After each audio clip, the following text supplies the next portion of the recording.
दो पड़ोसिनें। राजा के शहर में एक ही मोहल्ले में दो पड़ोसिनें बहुत दिनों से रह रही थीं। दोनों के स्वभाव में भिन्नता होने की वजह से दोनों में कभी पटती नहीं थी। उनमें एक गुणवती और सरल स्वभाव की थी, परंतु दूसरी खोटी और कलीकारी थी। उनके मन मुटाव का खास यही कारण था, वे एक दूसरे को सहन नहीं कर पाती थीं। कर्कश स्त्री हमेशा सरल स्वभाव वाली स्त्री की हंसी उड़ाती रहती थी। जब वह किसी तरह भी सरल स्वभाव वाली स्त्री को दबा न सकी तो उसने एक भयंकर षड्यंत्र रच डाला। एक दिन उसने अपने छोटे बच्चे को मार डाला और चुपके से उसकी लाश भली औरत के घर में रख आई। फिर वह रोती बिलखती हुई बादशाह के दरबार में पहुंच गई।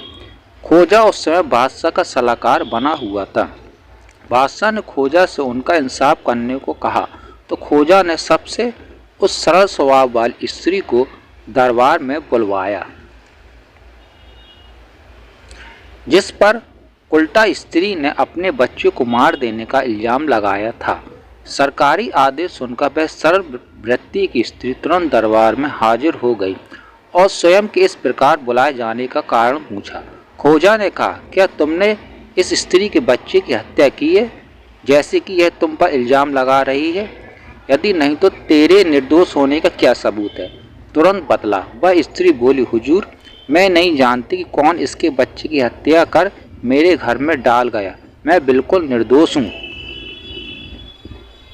तब खोजा ने एक सरकारी नौकर को बुलाकर उसके कान में कुछ कहा, फिर बोला, वह दोनों स्त्रियों की चाल चलन की जांच कराना चाहता था।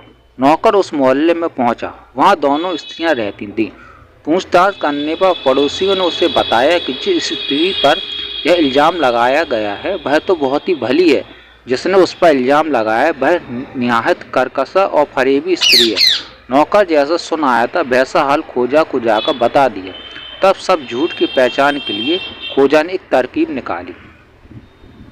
उसने भली मांस स्त्री को बुलाया और पूछा, यदि तुमने सचमुच इस औरत के बच्चे की हत्या नहीं की तो अपना सारा लिबास उतारकर चुपचाप एक और खड़ी हो जा।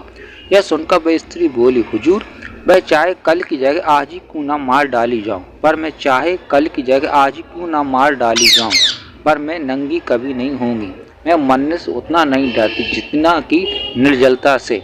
तब खोजन उस स्त्री को बुलाया, पूछा, यदि तुम जानती हो कि सचमुच इसी ने तेरे बच्चे की हत्या की तो इस दरबार में अपनी पोशाक उतारकर नंगी एक और खड़ी हो जाए।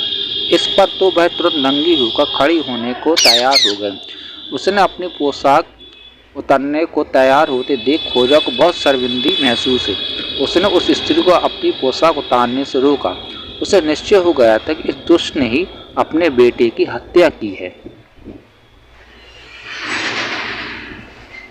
सिपाहियों को उस स्त्री को पीटने का आदेश दिया। जब उसके दोनों हाथ पांव बांध गए और सिपाही उसे पीटने को तैयार हुए तो उस स्त्री के होश ठिकाने आ गए। उसने तुरंत अपना गुनाह कबूल कर लिया। बादशाह को उस स्त्री करतूत पर बड़ा रंज हुआ। उसने सुई कारागार में डलवा दिया और नेक स्त्री को पुरस्कार देकर विदा कर दिया। अगर आपको स्टोरी पसंद आई हो तो चैनल को लाइक करिए, सब्सक्राइब करिए। Thank you.